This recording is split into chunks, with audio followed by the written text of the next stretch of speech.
Howdy. You'll get tired of me one of these days.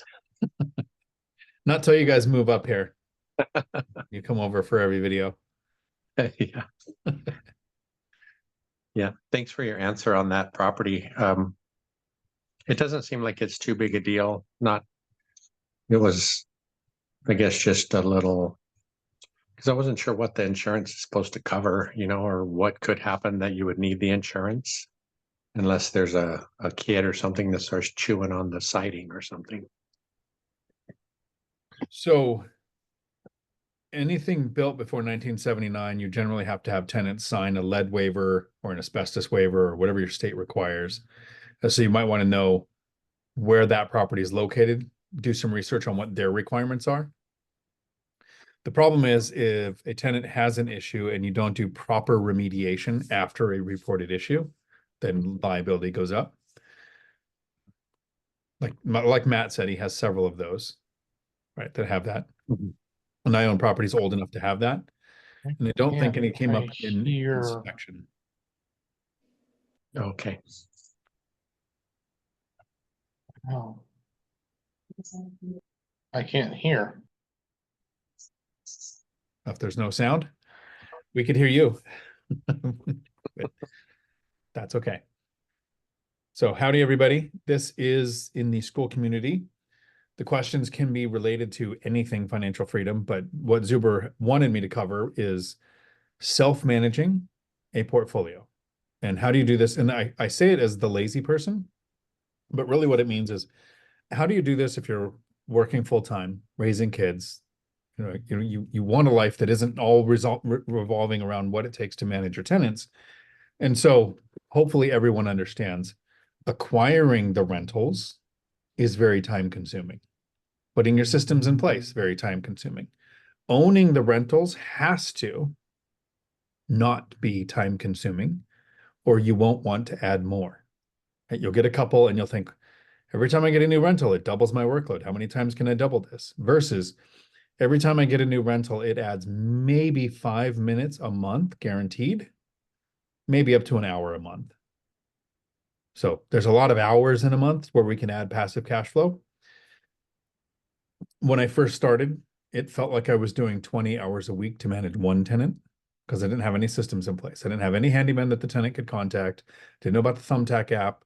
I didn't have a list of contractors that I could contact that do plumbing emergency calls, electric emergency calls, trees if they start having an issue, like have that list of people so that when something gets brought to your attention, you just go, oh, who do I call for this situation? You've thought about almost every situation that can happen in advance. There'll always be something new, something you haven't thought of before, but it'll fall into a category of who handles this type of issue.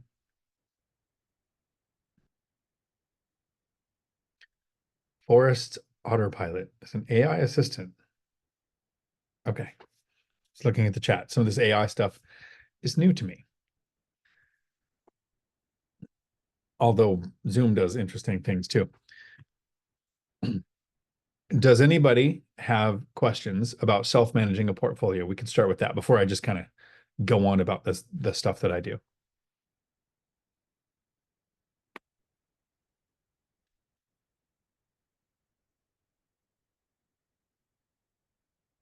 Or what would you do if, Frank, you have a property manager at a distance, right? Do you think if you managed locally close to where you live, would you have a property manager or would you manage it yourself? I've only had that experience once, and it was a property that my mother owned, and she had tenants. And after she passed, I took over. And since they were friends of hers, it was a little difficult at times to kind of enforce the rules. Like you say, sometimes if you don't have a backbone, you should get a property manager. So I didn't have a backbone, so I got a property manager. Right. So what do you think? How do you think it would go if they weren't someone that you knew? I think now, knowing what you've taught us all these months, I think I could do it. So if you're investing at a distance, I'm in your field. I think I would not try to self-manage at a distance. I might self-manage at a distance once I put my systems in place here and if I move to another place. I don't think I'd hire a property manager. You've heard me talk about it. On your properties at a distance, who do you think makes more off the properties, you or the property manager? Yeah, that's been evident. The property managers make a good chunk. Right, and so they're not the ones coming up with, they might have loss of revenue months of an eviction, but they're not paying for the eviction, they're not paying to store the stuff, they're not paying for any of the fees like that. They'll tend to make more than the person who owns the property. So you have to be okay with that. So if it went to investing locally, it's very hard to rent to friends and family. And so if you get into any of the forums, most people will say, just don't do it. And hopefully everybody that knows anything about me knows that my first tenant was kind of a friend and a single parent. So we didn't have a lease and it was a nightmare and it was so bad it made me try to quit.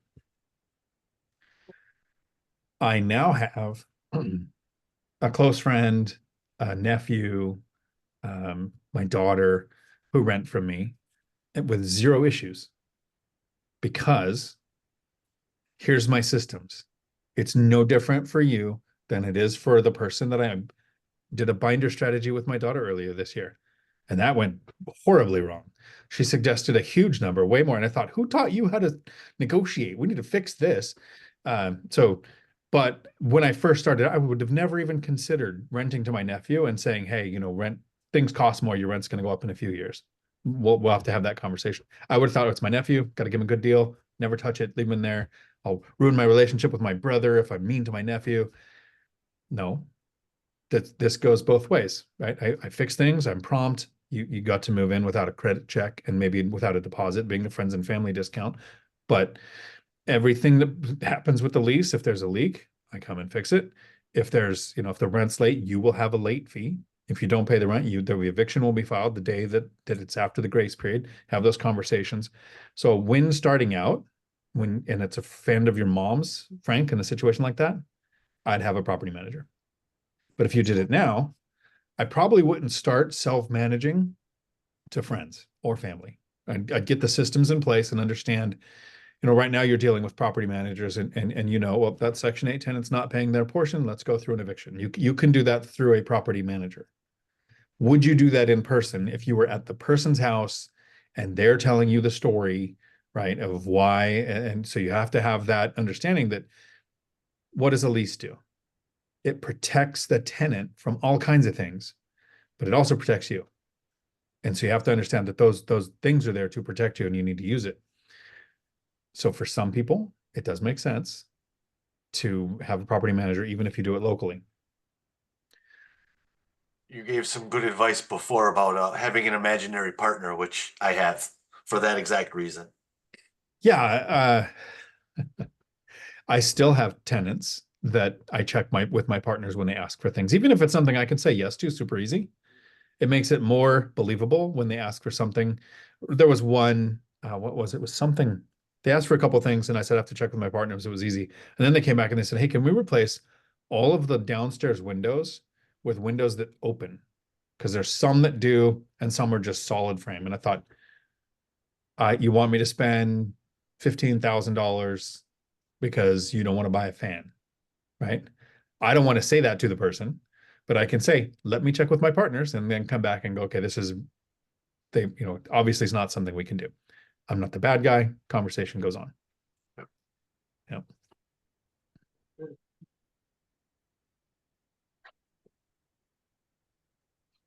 I think one of the things that I think would be, I guess, the most difficult to learn would be screening tenants. So that always feels weird. I want to say, oh yeah, you get a system in place, you run this credit check, you run this background, you do this, and you just put a tenant in. I mean, I think if you were in a really slow area without a lot of demand, it might actually be easier, right? You put a rental up and over the next couple of months, you have 2 or 3 people who want to see it and you just pick the right one and they got to meet your criteria. That would probably be easier, not optimum, but easier than what happens in most places. So I have a rental come up. This was, this is months ago. Tenant moves out. this was the military got orders. Wasn't expecting it. Of course, there's no lease termination fee because when the military gets orders, they just stops their lease, and you're like, okay, great. So the person moves out. I put the unit up, and I talked in a couple of videos of I had about 27 people come for an open house version, and the first two people that showed up, one person said, "Hey, we've already talked. I drove by. I really want the place. I'll just Zelle you the deposit." And I was like, "You've passed all my criteria. The interaction has been pretty good. All those communications were pretty good." And I said, "That works for me." Next guy walking in the door hears us saying this and says, "I'll pay $150 more." That's now, how do you? I went with the first guy because we'd already made the agreement. But when you start, there's so many things to do you have your rent priced right? Or does the property manager really care if they get it accurate? Right? They're paid a percentage, but a percentage of 2,000 and a percentage of 2,100, not really that different. But to us, if we're only at if we're making $300 or $400 in profit off of a property, 2,000 or $2,100 can double or add 25% easily to what we're profiting. So it's a huge amount to us, but not so much to the property manager. So when you go to price it, screening tenants, part of that is, what am I going to price this unit as? Right? If you price it really high, higher than your market, you know what you tend to get? Basilio. If you priced your rent, so if area average rent's 2,000 and you put your rent at 2,100, what kind of applicants do you think you're going to get? Sorry, what was that question again? It was cutting out here for me, Dion. Sorry. Sorry, no worries. Let's say you have a unit that's coming available. Mm-hmm. The area average rent is $2,000 and you listed it $2,100. What kind of applicants do you think you will get? What kind of applicants? I mean, I will think I will get applicants that have some sort of issue that prevents them from renting from other people, and they are willing to pay more than the average of that area because there is something going on with their situation that is forcing them to kind of pay more than the average. That's the first thing I That's would think. absolutely true. You're going to get the people who will have a bad credit score, don't make enough money, have several evictions, have their current landlord. The worse than we're willing to pay more if there's not something special about your place, like it's got a shop or garage and carport and pool and all these other things that could make it better. But I mean, if you're an average area average rents, if you're above that, you get the people who think that's more than everyone else, but if I offer to pay that, maybe they'll overlook the reason they shouldn't rent to me. So renting at area average rent is pretty decent. You'll usually get a lot of demand. If you go a little bit below that, you're going to get the people who are hunting for a place to stay out longer, right? So to me, it's really important when I look on the MLS for a property, how does this perform if I'm 5 or 10% below area average? It's not about getting the most rent you can, because more rent doesn't mean more profit. More rent can mean higher turnover, worse tenants. It can mean more profit, but sometimes you look at a place that's going to get a little lower rents, but the price justifies that they would accept. And so you're setting all that up, Frank, and you want to screen tenants. It's where do I set the rent can impact the type of tenant that I get. Then it's where are you going to advertise, right? I talk about hem lane, and Zuber is that you can use ORAAT, one rental at a time to get the discount. But if you only have 1 or 2 or 3 properties, would I suggest having hem lane? I don't know. Probably not. If you're using a property manager, probably not. Property managers don't like hem lane. I don't know if you guys, I've talked with Dana a few times about this, because it takes jobs that the property manager normally does and puts that in your hands. So it makes them less relevant.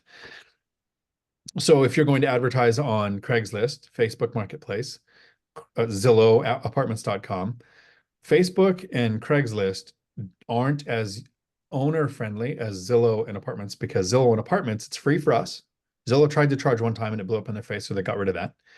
And then the applicant pays the fee. So if you had a rental in your area, this is how you self-manage. You put it on one of those platforms for free, and you have one of the other investors in your circle take a look at it to go, this is great. I think I would put this picture first. It's more eye-catching, and they'll give you that kind of advice and how to phrase. If you've got several of you here are in the Lumberjacks boot camp, where he really breaks down when you list a property, here's the list of things that make people want it. And it's not age of building, square footage, all the things that investors look at, tenants don't. It's what colleges are in the area, what entertainment things are in the area, how far is it to the nearest freeway exit, and all of these things that we don't think of when we're buying a place. We think of all of the property aspects. The tenant is looking at how many bedrooms and how far from work. One of the things that I do, hopefully everybody here's heard, is that a lot of other people do. I do the opposite of this. I don't want to buy in a good school district. That's almost, it's so far down on the criteria list that it's almost an anti-criteria. Like if it's in a good school district, I kind of don't want to own it. So now you have the platform. The applicant sees your listing and can reach out at no cost and say, I would like to see the property. Do you take ESA animals? Any questions or whatever, or I would like a tour. You can set up a tour, but I had 27 people who actually showed up. I had many more than that interested, right? Imagine what your schedule would be like if you list one property or two properties and you have 20 people at each one who want to see it. That's a full-time job. Dion, I have a question about that because Yep. that just happened to me recently where I have one unit vacant and I just recently started self-managing this particular duplex. And I decided just to hire an agent to do the listing and deal with the applicants as far as like doing the screening and all that because I'm very busy during the day. I have a full-time job. So I was thinking initially, you know, whether it was a good idea or not for me to be taking care of that part, but I didn't know how to handle initially the situation of, hey, I have all these applicants and they want to go see the property. I live like almost an hour away from where the property is at. So I was like, you know what, let me just hire an agent, even though, but at least I don't have to worry about that part. So what do you think? Was that really the right decision based on my situation or? Nope, I think it's a good decision, and a lot. Beth Traverso does that, right? She's got years of experience, several rentals. She has somebody handle that part of it. So for me, being retired, obviously, I'm going to do it myself. I have the time, like the interactions. But when I was working full time and raising the kids, I would do what Hemlane offers now. I did a version of it where I wouldn't even go to the property. I would so that there's a process to it. So you're really busy. You're probably more productive with your time than going and showing the property. And so I would look for somebody that had a flat fee, right? List the property, advertise the property, screen the tenants. Here's my criteria. I would want final say before they sign a lease, right? To run everything by me. Mhm. So that is absolutely an option. And just like any other contractor, how many people did you check with to see what they charge for that service? Right. If you did just one, you have no idea if you got a good price or not. Gotcha. Yeah, in this case, I only did one, and they're basically just charging me the first month of rent. Right. So That's you what they might are find doing. people who will do Yeah. it for $300.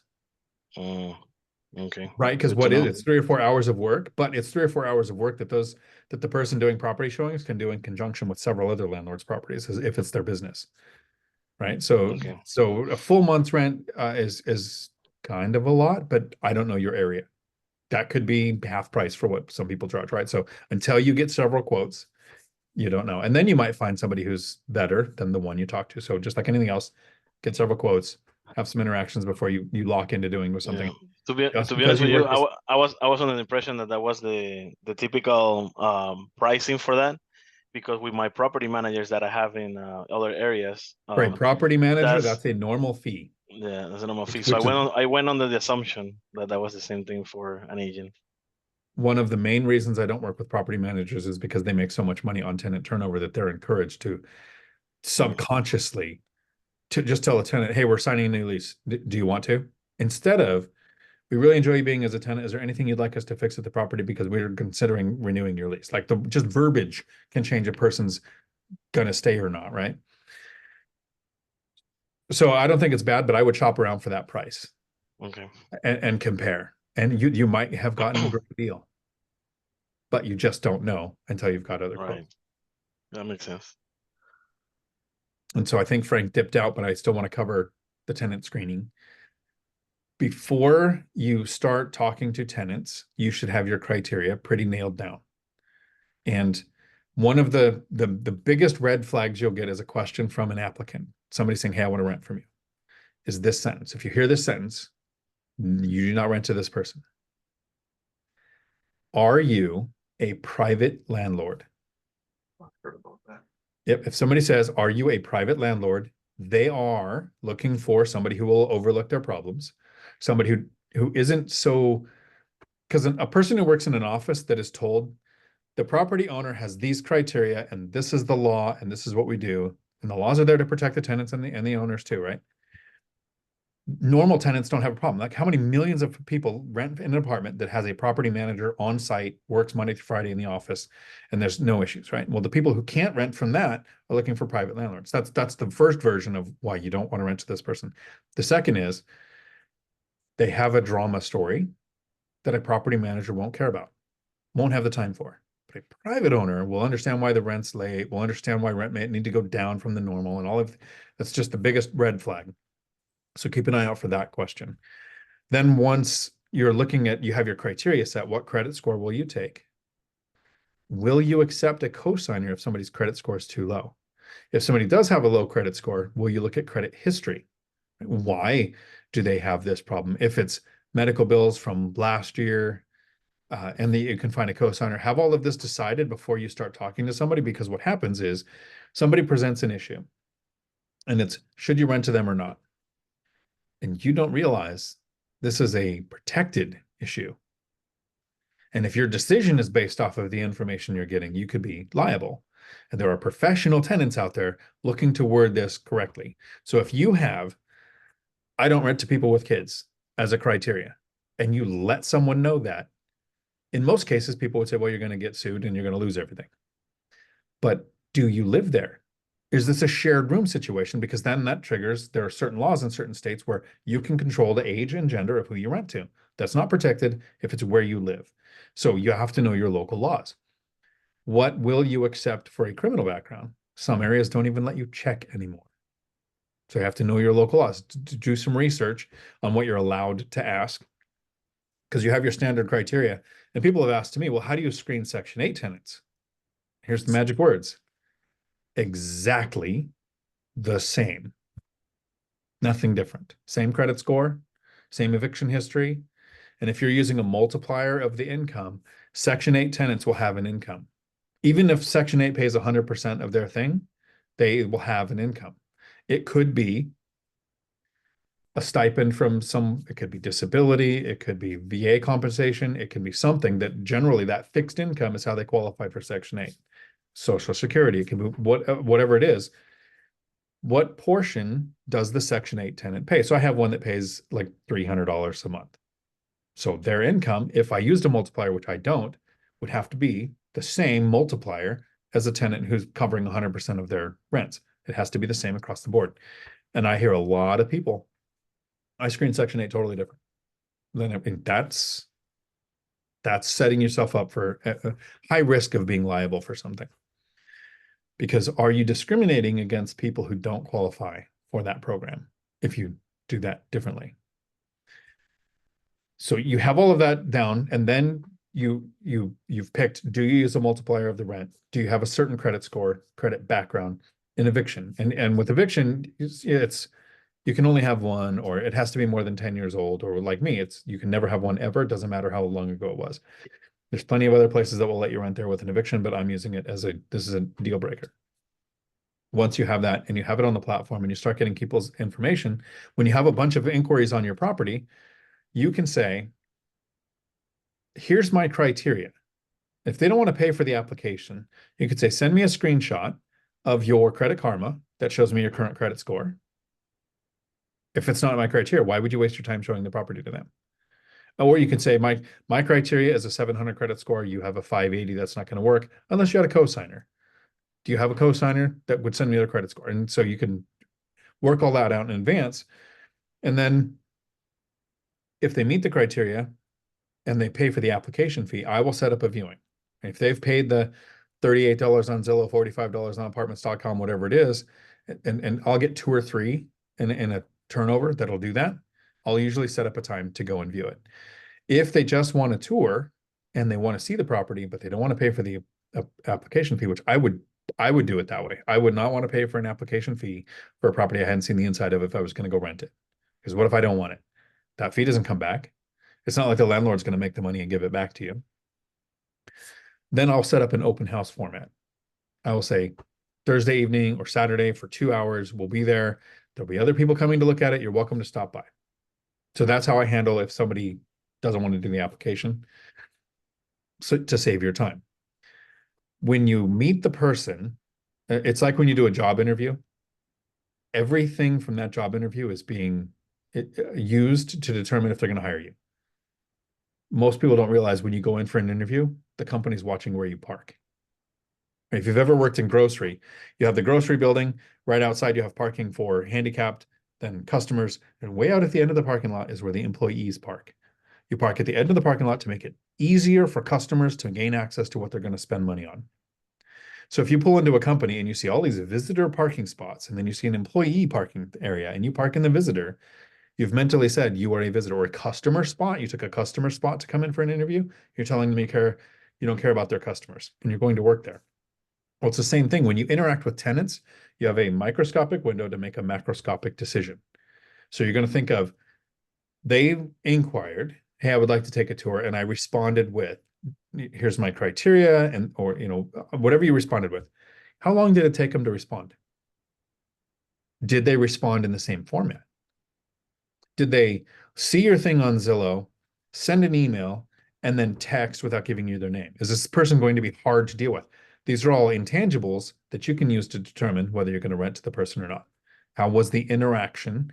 And listen for those social cues of why are they moving? If they say, well, we're getting kicked out of our last place because the landlord was such a jerk. It's possible, right? But for there to be drama, there's usually drama on both sides. And so you can listen to all of that. So you get the information from the platform that you put them on. That's why I'm not a fan of Craigslist and Facebook Marketplace, not just because of all the hate comments you get on Facebook when you list it and they say, oh, you're ripping people off. And even if you're under rents, they don't care.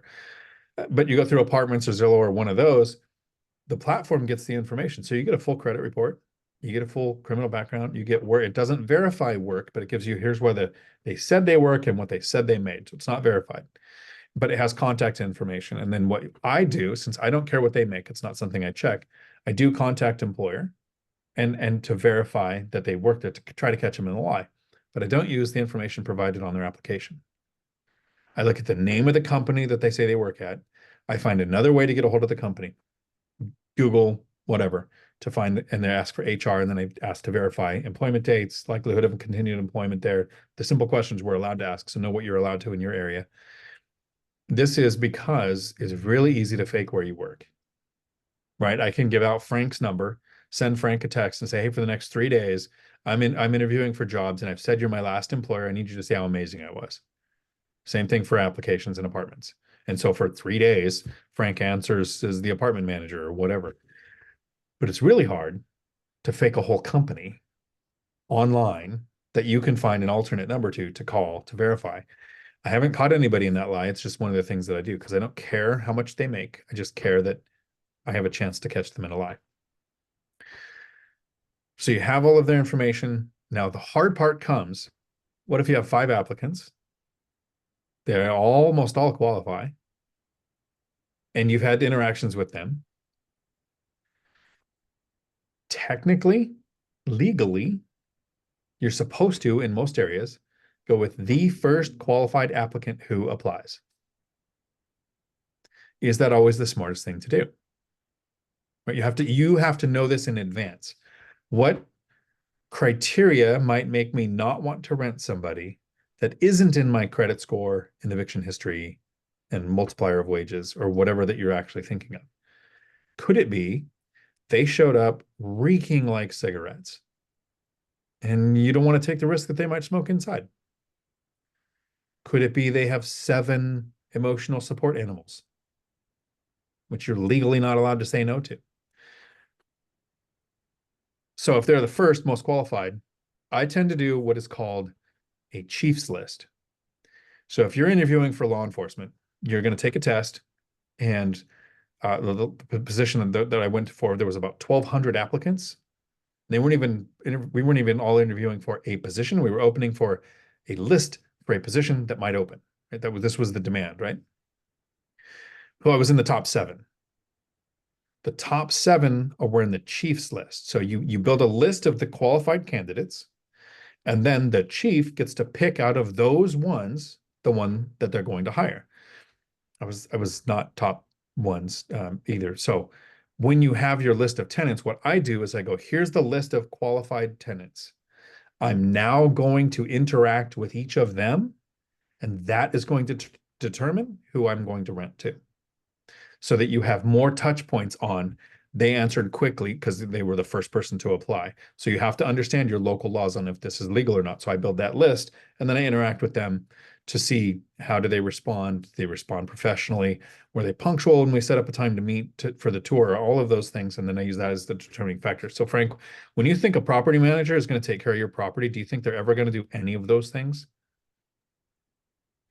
I was just jotting down, and it has been a thought for me to reach out to all of them and double check on their criteria. I know it's going to vary a little bit from place to place, but honestly, I don't know what their criteria has been to this point.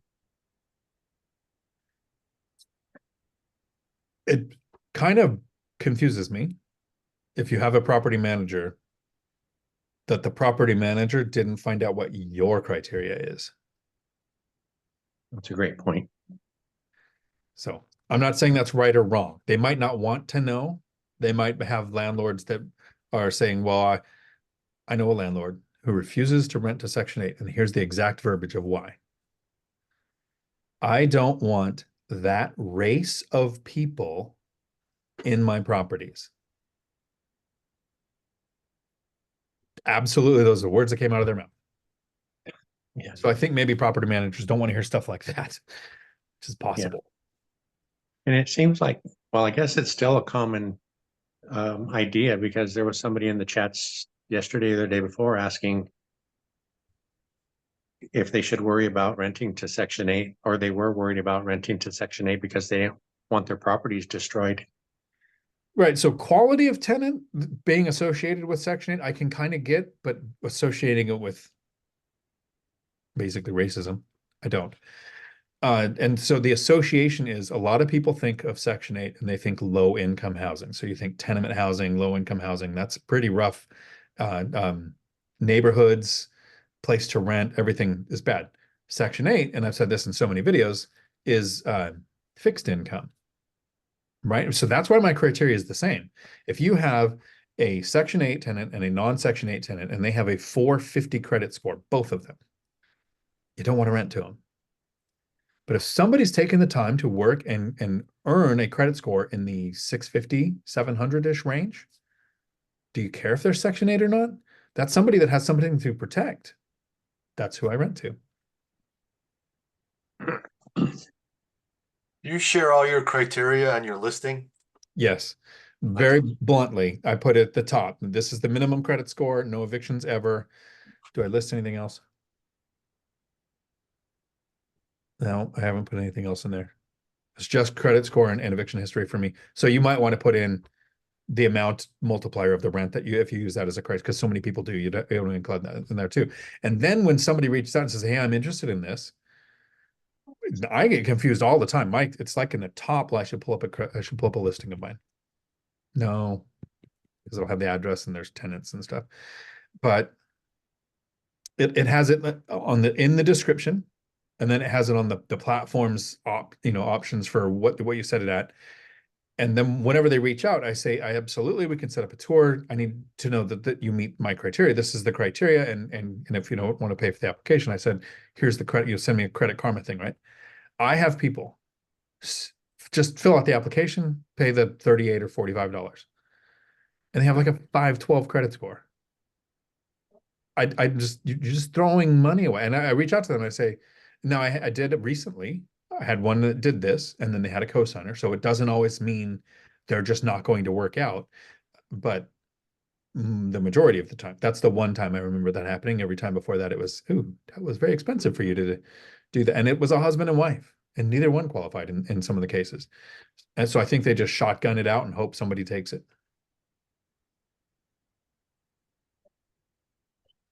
John has a question here. What pre-planning learning should look into before we have to screen for our first tenant? That's a great question. Pre-planning learning should we look into before we have to screen for our first tenant? So you want to kind of go through everything that we talked about on knowing what you're going to screen for and how you're going to screen for it. So when I have a property that I'm going to rent out, here's how I'm going to list it. I didn't do that in the beginning. I talked to friends and rented to somebody and got ripped off. So don't do that. But how are you going to average? You have all that determined, what your criteria is. Who in your circle of investors that you talk to can you bounce off possible tenants to and say, based on this, would you rent to this person, right? Ask the question, have a sounding board. I would have all of that done, but the pre-learning is most people, when they look at a property, start with math. And you'll hear almost all of us talk about it. What's your criteria for buying a rental? This much return, right? So when you're really new, it's I want a cash flow per door. And then once you realize cash flow per door doesn't tell us anything because you might have paid too much or it might be a screamingly great deal. You look at the cash on cash return on investment. So what percentage of return am I getting? Yes, you'll have that down. That's this much of buying a rental. Math, while it's usually the first thing, it's a tiny amount. So before you're going to have a tenant to look at, you're buying in a market. In that market, are there reasons to buy there? And I call these economic drivers. And I list them off as a base, a port, a college, hospital, Boeing, Amazon, 100,000 or more population. So like this is, I don't want all of them. I don't know that all of them would exist in too many places, but I want 3 or 4 of them in case Boeing moves to another state, a port goes on strike, something happens. I don't lose all of my tenants. So you've picked the market. You have to study the markets. Then you want to study an asset class. In your market, what are you going to invest in? I often talk about small multifamily. I like duplex, triplex, fourplex, or I have my best purchase was a house with an ADU. One of them, it's a house in a duplex, but one of them is the ADU. In Ohio, I have a friend here in Washington. She actually invests in Ohio. She sold a Washington property to the 1031 into Ohio. Single family performed better in the markets where she's investing. Right. So Zuber says this great. When people say, what would you rather have, a house, a fourplex, or a 10-unit apartment complex? He'll say math. Which one has the best return? So you've studied the market. You know how to figure out the math. You figured out what asset class you're looking at. Now, before you're screening tenants, how do you manage the actual property when it's empty? Because it's going to be empty again in the future. So I have a list of, and I talked about this at the very beginning, plumbers with 24-hour a day, 7-day a week emergency response, 2 or 3 of them. Call them, find out what their prices are, but you want 2 or 3, even if one's expensive, because they might be the only one available the day you need them. 20 or 7-day a week, but not 24-hour a day, electricians with emergency service. Handymen and contractors. I use the Thumbtack app to find my handymen and contractors. And so you can scroll through there to figure out how it works. It basically, you put in the job that you want something done, and then you can hire the handyman or contractor. You can do this at your own house, right? If you want cabinets reattached or doors fixed or whatever, you can hire them for something small to get to know what people do to build that list of people that you're going to call. Because that handyman, to me, is the most important person on my team. They're the people who let me travel. So I haven't even talked about having a tenant yet. You have to, when you buy a property, so you determined where you'll buy, what you'll buy, the math that you'll use to determine if it's good or bad. You need to figure out good and bad areas. But you're going to look at, when I buy the property, I'm going to set up what are called landlord policies with utilities. So while there's no tenant in the property, there has to be power and there has to be running water, so that when a handyman or contractor goes there to do something, if you have somebody go to do drywall work, they have to have water. But how are you going to tape and mud and texture without water? So you put all of those policies in your name and you say, it's not just I'm calling on the new owner, I want to put the utilities in my name. It's specifically called a landlord policy. And you might have to go to their website and print out a form, fill it out, scan it in and send it back to them. And what it does is, now when you rent it out to a tenant, if they move out, it automatically goes back into your name, so that once they moved out and the next week you call your people to go there and say, hey, we're going to redo the flooring at this place, there is utilities when they show up, because all of the tools that they're going to need are probably going to need power when they get there. So how do you run the property? Are you going to install Wi-Fi so that you can install security cameras if it's going to be vacant long enough to do any kind of rehab work you need to do? Will your insurance cover it while it's empty? Right? There's a long list of things. And then there's the chronology to making offers on the properties that you're going to do. Once you have an accepted offer, what's the chronology of buying a rental? And the Lumberjack Landlord and I just did this on Zuber's channel last week for the Three Amigos videos. Those the chronology of once you've gone under contract, what all do you do? From setting the appraisal, the inspection, bringing stuff to close, like all the way through every step. Once you own it, now you're screening and looking for tenants. There is so much to study and learn to get to the point where you're putting a tenant in a property that most people focus on the tenant in the property. And one thing I'm really impressed with they were REI Stoners, now it's Martin Properties. They purchased a duplex and they moved in and they're working on the other side and they got it done and they listed it at the rent they wanted and they didn't have any qualified tenants for almost 2 months. They had several tenants apply, but nobody was qualified. And it's their first property. And Josh and Mary, most people will go, oh, I'm covering the mortgage every month. I got to get somebody in there. What am I doing wrong with my criteria? And then they finally got the right couple to apply and they put him in there after 2 months. The willpower to, because, and this is from the creator of Virgin Airlines. It's better to have an a-hole, or it's better to have a hole on your team than an a-hole on your team. You do not want to rent to a bad tenant. So we don't lower our criteria. That's why we want to know all of that. Actually, before we even start looking for properties, we want to know what our tenant criteria is going to be. What are you comfortable with to be able to rent to? So this is all of the things we've studied to get up to putting a tenant in place.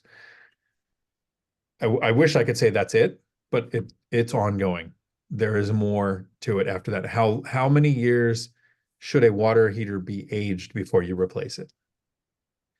Why is so many insurance companies canceling their policies after 1 year?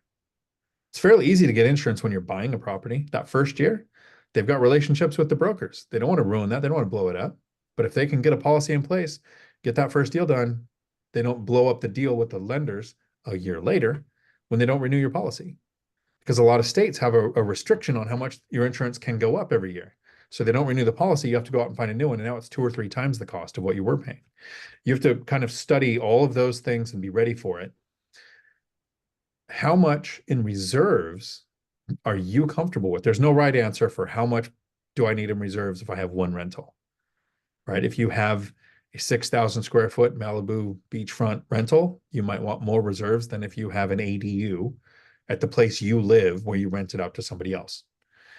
Right. So there's no one size fits all for reserves, but it will scale with your portfolio. The bigger your portfolio gets, the bigger your reserves should be to a certain point. I hope that helps, John. If that was in line with what your question was. Lars says Central Ohio has a base, college, Boeing, and hospital, and the market is diversifying from industrial and healthcare into tech via Intel, Amazon, and Google. Right, nice. So it's good to know your area. I live in where I'm currently house hacking is a little tiny town called Port Orchard, Washington, where 3 or 4 years ago rents for a 2-bedroom were $1,200. Now they're $2,100 or $2,300. Because remote workers from Seattle are living out here, and the base added a second ship for the Navy base out here, which added thousands of rental unit demand. And so knowing what's going on in your market can be a reason why you start investing differently. Howdy, Carolyn, and Jim, which bookkeeping software do you use? And the questions are fine. Anyone can jump in at any time too and ask questions. So don't feel like you can't jump in. Bookkeeping software. I have a spreadsheet developed by me and my CPA. So it has all of the columns that the CPA needed to do my taxes. And then it has the columns that matter to me so I can track my data. And that's it. It's kindergarten simple as you can get. I don't use QuickBooks. I don't use Appfolio. I don't use any of those, but I'm very different. When you have Lumberjack Landlords coming on tomorrow, 140 something units, right? Self-managing the rehabs and the burrs. He's very into the back end of the property management software that he uses. So Hemlane, I use Hemlane now in 4 of my units. They have the ability to put in data. I don't use it. Doesn't matter to me. Don't care. I use them because I want, if I'm out of the country, I want to be able to step up to have a leasing agent go in and take care of a turnover for me if I need it to. Like Basilio did, I'll know that I have that in place so I can sleep well at night knowing it's taken care of if it ever happens, and then step back down to the cheaper version. But my business is very different than Matt's. Kindergarten simple, but the entire definition of my portfolio. 1 checking account. 1 saving account. 1 credit card. That's mine, businesses, everything. 1 spreadsheet with a tab for income, a tab for expenses. Send that to the CPA. That's it. Now, I do have an account for deposits, right? Your area might require a deposit account that's separate from all of your stuff. So that's what I would call my stuff. But I've got a checking account. Everything through the business runs through the checking, except for deposits. I have a savings account. All my reserves are in there. My reserves for my I have $50,000 in reserves. That's in there. And then as I save for the next deal, the next investment, that's in the same account. I just know $50,000 of that is not used for the next investment. That's a reserve. So you can do this as kindergarten simple as you want, or you can be, I'm not going to pick on him because he's not here, but Chester has a spreadsheet with 500 tabs. I don't know how his computer handles it with all the data that he's tracking. That's not me. I don't have the memory to remember where the data is at. So I want that 1 spreadsheet and then I have each tab, and you can get the spreadsheet for free. I could just, I don't know if I knew how to link it in Zoom, I would do it here, but I've got the free binder course at diontalk.com. That way that I get my tenants to ask me to raise the rent. Inside the binder course, you can download my spreadsheet is blank, right? But it's got the columns and the tabs of income and expenses on there. And so that I got a question for you, Dion. A follow-up. With the Hemlane, is that, because we self-manage, we like to travel too. So the Hemlane allows you, like you said, if a tenant, they can just call Hemlane when you're away and they can get the plumbing issue taken care of, or they call our handyman. Is that what they do? They want to know all of the vendors? You've got a 3-tiered system with Hemlane. And Yeah. Dana, the CEO, is on my channel. We actually just recorded videos this morning. Actually, I recorded a video for her YouTube channel. And she breaks it down way better than I do. So here's what I understand because how I'm using it. Cheapest one was what the amounts might be different now. When I started a few years ago, it was $28 to start and then $2 a unit. So it might be more now. Check what their prices are. It's not much more, but it might be a little more. And that one lets you advertise your units. You put the information in once, they put it out on 30 platforms, right? So I don't have to go to Zillow and Apartments and Trulia and all of those to put it out. It just does it. And then I can collect rents, and I can have, there's a portal for the tenants to say, I have this issue, this is leaking, this is broken, or whatever. And I would handle it, right? So that's the version I'm using. And I didn't call all of my tenants and say, hey, we're on Hemlane now, you got to go to it.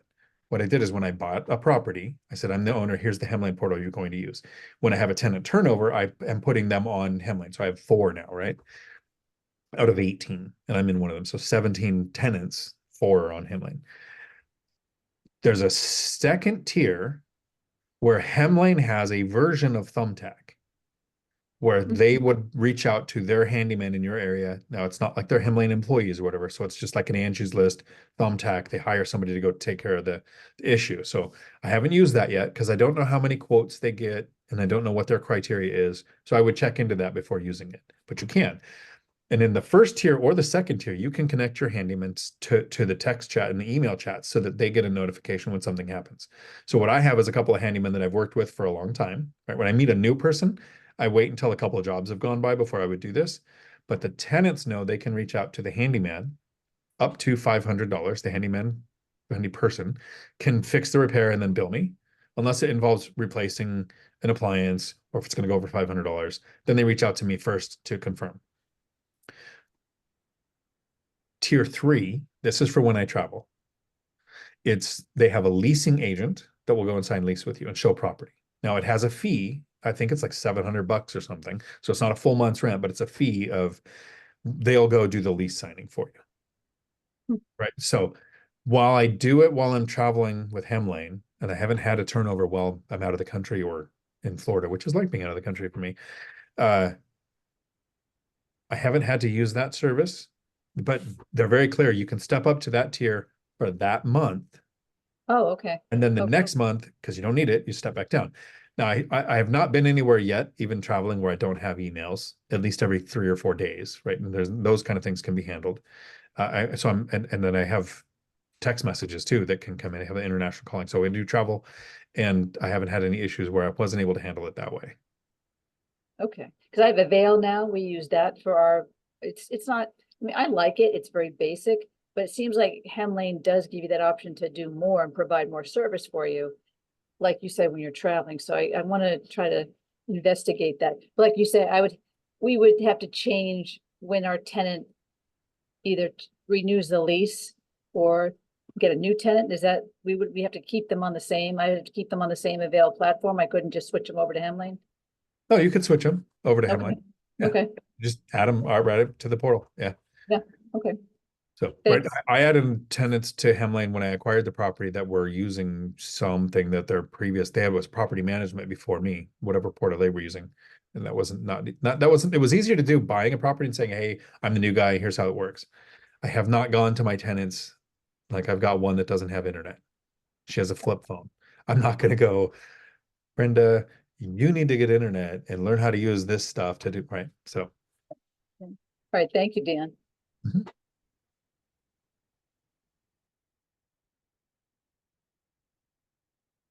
A baseline HQ landlord software is awesome. Cool. I have not tried that yet. Collect rent, banking software, bookkeeping, and virtual accounts for security deposits. There you go.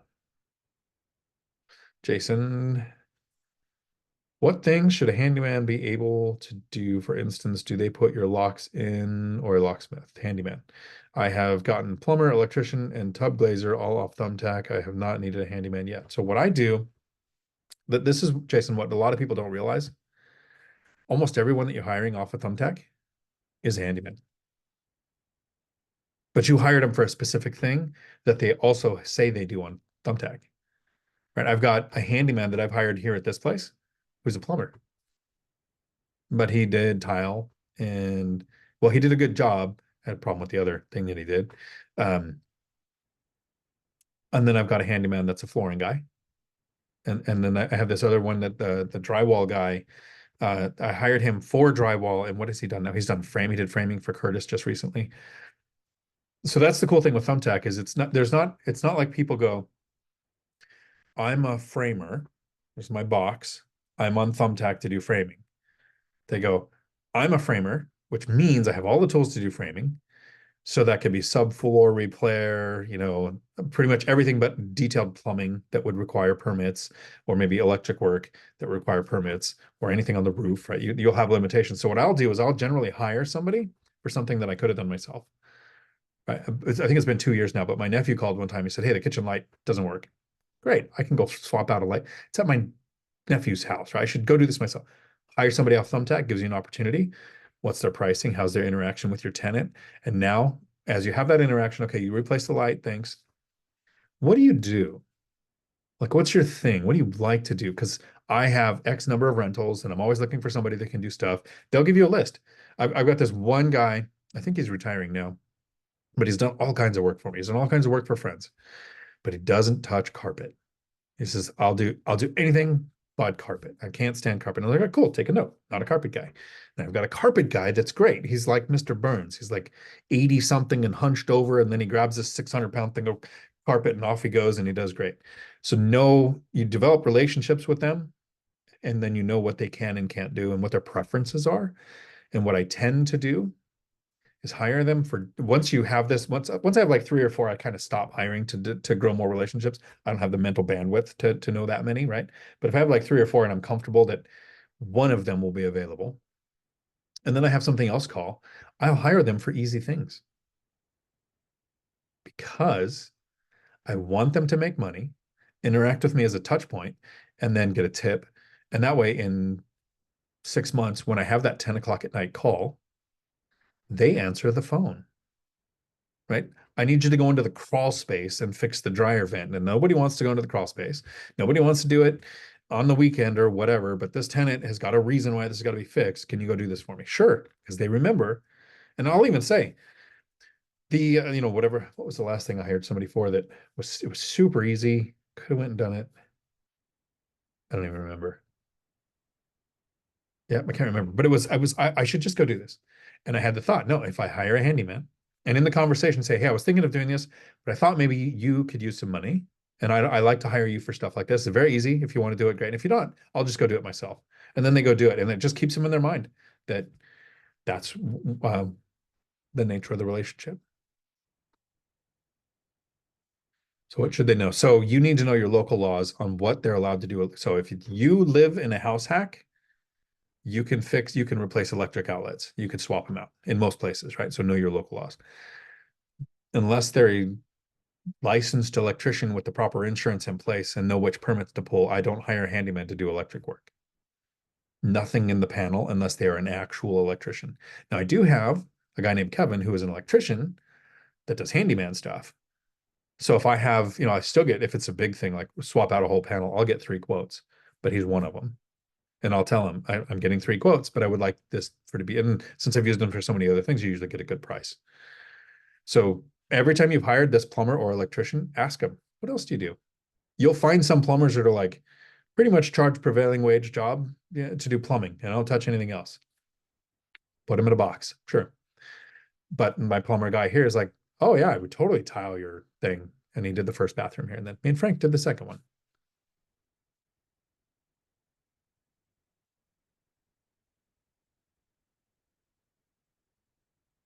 Self-managing is not easy. Having a property manager is not easy. Zubert says he takes a couple of hours a month to manage his property managers. And he writes a 6-figure check to his property managers. It takes me a couple of hours a month to manage my properties. And like I said at the very beginning of this, it felt like 20 hours a week for one tenant when I started because I had no systems. I had no handyman on file. I had no numbers saved all ready to go. I never educated this is what I'll wrap up with here so we can close this at the hour here in a minute, unless there's more questions. Educate your tenants. Here are the reasons why you can call me. This should be text. This is a you issue, not a me issue, right? If you have a neighbor that's being noisy, let's say you have a duplex and you have a noise complaint. That is not a landlord issue. Here is the non-emergency law enforcement response number in your area where you rent from me. If there is too much noise coming from next door, this is who you call, not your landlord. And just say it blunt like that. It's not an issue. Now, I can have it in the lease that too many police responses to your residence can be a reason for non-renewal. And I have that in my leases in Washington. It's legal. Make sure it is. And yours, your attorneys will know if it is or not if you have somebody look at your lease. But have that educating experience with your tenants. I have had it at a time when, and I think Frank and I talked about this recently, I had a young couple started renting and I became like their dad of solving everything, every little squeak and weird thing in the property they were calling me for. And I had to sit them down and have basically a Dion talk and I would say, here is what my responsibilities are. And I had the conversation of, we have a lease, right? What does the lease do? It protects you from, I can't come in here and remove your doors to make you want to leave. I can't shut off your power. I can't shut off your water. You are, if I sell the property, there's a section of our lease that says the lease is between basically you and the property that the new owner is bound by the lease. So the lease is protecting you in all kinds of ways. Here's the ways that it protects me. And I'll break it down. And I'll say, and anywhere in there, is it my responsibility to take care of these issues that you're calling me for? No. But if something is leaking, if something is broken, if anything, give a list of things that could be a reason to call or contact their landlord. Sure. A 10-minute conversation will save you a lot of touch points in the future.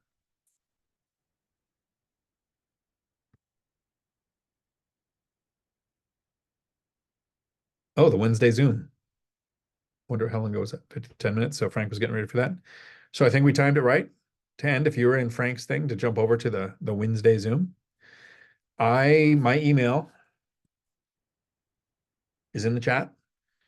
Always feel free to reach out with questions. Happy to answer. I definitely don't know everything. right? I've been investing half the length that Zuber and Matt have. I've been just past the 10-year mark, 11-year mark now. But I do know how to do this and make it as easy as possible. It's never going to be easy, but we can make it as easy as possible. Because for me, when I was investing, working full time, raising kids, if I didn't make it as easy as possible, I never would have followed through. I would have been stopped in my tracks. I would have thought, if I add a tenant and I'm doing 20 hours a week now for this one, and I add another one and it becomes 40 hours a week, that's a full-time job for 2 tenants. There's no way that would pay enough.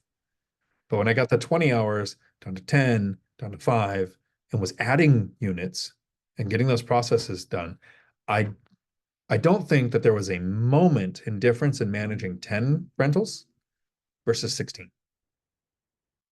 A couple hours a month. Now, if you go up to 50 or 100 or 150, that's where you have all the questions tomorrow for Matt the lumberjack, the lumberjack landlord. He's got, and raising 5 kids under 5 or 8 kids under 5, whatever it is now, they've got so many kids. He's the one to ask those kind of questions. How do you grow a massive portfolio, which was not my goal, and do it yourself? Dion, where is your email again? It's I'm in on the this. chat on Zoom. So it's just Dion Uh-huh. at diontalk.com. Dion at diontalk.com. Okay. Super I watch your videos all the time. I appreciate them. Thank you. Oh, cool. I hope they're helpful, and I'm sorry I'm not more entertaining. No, you're very entertaining. Awesome. You guys have an evening full of marvelous. You too. Bye, everybody.